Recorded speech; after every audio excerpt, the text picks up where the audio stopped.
another guest into this discussion. As I was saying earlier, it's been over a month since the floods began in Pakistan. Still, towns, villages remain submerged. Some 21 million people have been displaced from their homes, and the threat of forcing victims to stay outside their villages and camps or alone on roadsides. We're joined right now by someone who has just returned from Pakistan. She has been working in the flood-ravaged areas. Her name is Feryal Ali Gauhar. She's a Pakistani actress, filmmaker, writer, human rights activist. She served as a Goodwill Ambassador for the United Nations Population Fund and is the only UN Goodwill Ambassador who quit over the invasion of Iraq. Her most recent book is set in Afghanistan. It's called No Space for Further Burials. Feryal Ali Gauhar, welcome to Democracy Now! It's interesting to go from Kathy Kelly in Nevada, who's talking about this protest at Creech, where one of the drone programs is based, to your experience of the flooded areas in Pakistan. Can you talk about the connection? Oh, yes, there is a very real connection, although that's not the only element that we're concerned about.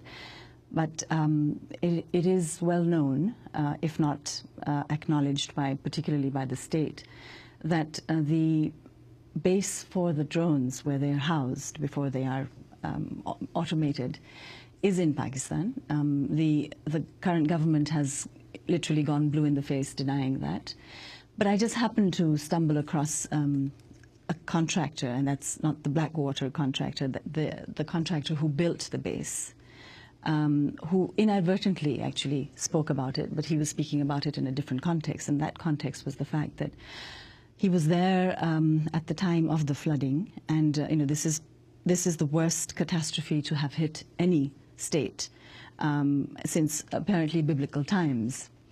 So he actually mentioned to me that the River Indus, which is one of the largest rivers in the world, carrying now a volume of water which has not been known in contemporary history, was breached on the left bank deliberately in order to protect the base which is on the right bank. And the breaching caused, consequentially, the inundation of an entire district, which resulted in the displacement of millions, not thousands, but millions, because we have 170 million people in the country. And this particular district is one of the most densely populated. So, yes, there is a connect between, what is considered to be a natural disaster, but then the management of that disaster is not natural at all. And this is a base that is run by the U.S. military to run its drone attacks? Oh, absolutely. In fact, it is a base where non-U.S. military personnel are not allowed. In fact, the person I was talking to who was there, who built the base, actually said to me that one of the reasons why non-U.S. military personnel are not allowed is not just the security of the U.S. military personnel, but because they do not wish to share the technology. They are, we've had a long historical and political tie with the People's Republic of China. And so there is this fear that was expressed while the contractor was working on the base that the drone technology, should remain specifically in the hands of the U.S. military, and it should not be replicated by any other nation. So there is that protection of the technology itself. It's not just the protection of the personnel. And this is in Sindh province? Yes, it is. And for people who are very aware, especially in the United States, of any geography outside of our country. It's, if you go along the River Indus, which stretches about 1,800 kilometers in miles, it's about over 1,000 miles from the north to the south to the Arabian Sea. Jacobabad is named after a British colonialist, Jacob, and it is situated on the banks of the river between two provinces. The one province is Balochistan, which borders partly on Iran and also Afghanistan, and that is a very volatile border. And the other province is Sindh. So it is very strategically located, the base itself.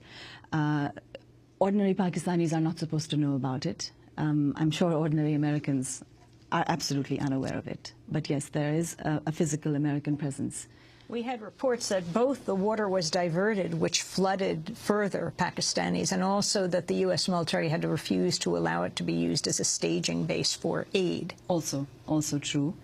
Yes, that is also true, and which makes it even more ironic that, in this so-called battle for hearts and minds, I mean, we all know that, the agenda behind this very poetic sort of, expression of hearts and minds, the agenda is really of violence and imperialism.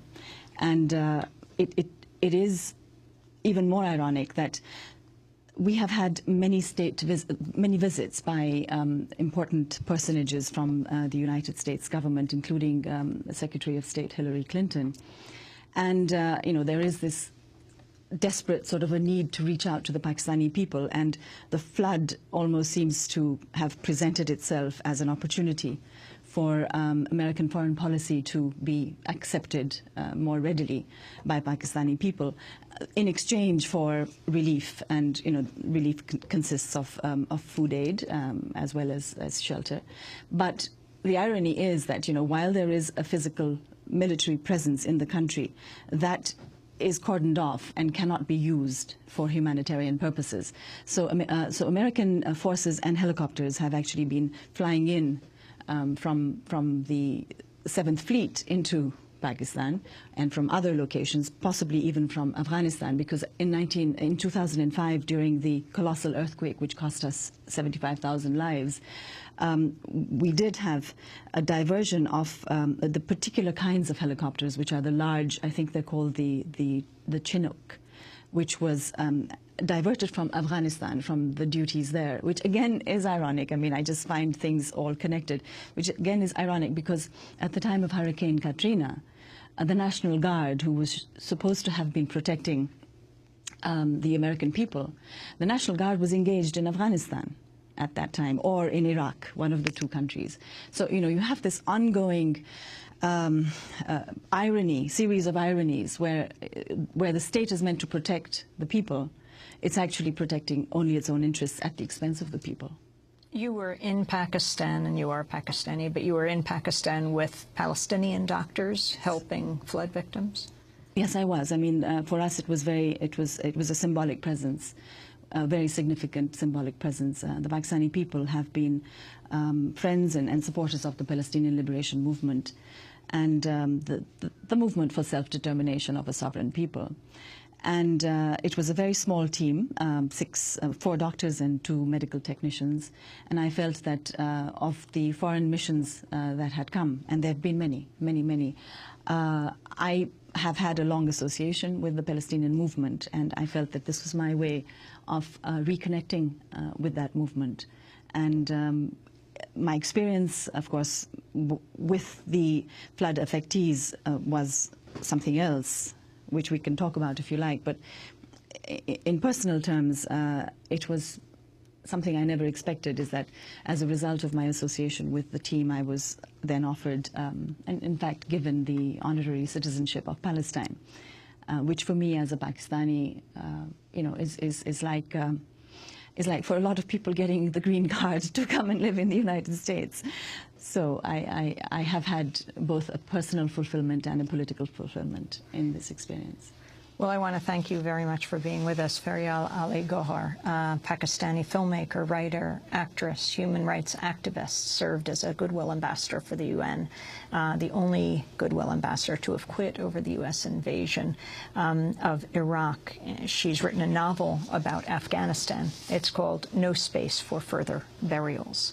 This is Democracy Now!, democracynow.org, The War and Peace Report. I also want to thank Kathy Kelly of Voices for Creative Islands for joining us from Nevada.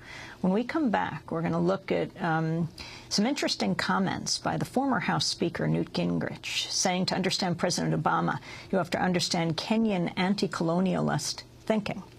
Well, we're going to be joined by a true Kenyan anti-colonialist, one of the most famous writers in the world. We'll be joined by Ngugi, and also a man who's deeply connected to Kenyan independence, who most people might not think of, simply a rock star. His name is Tom Morello. You'll find out how he connects back to Kenyan independence. Stay with us.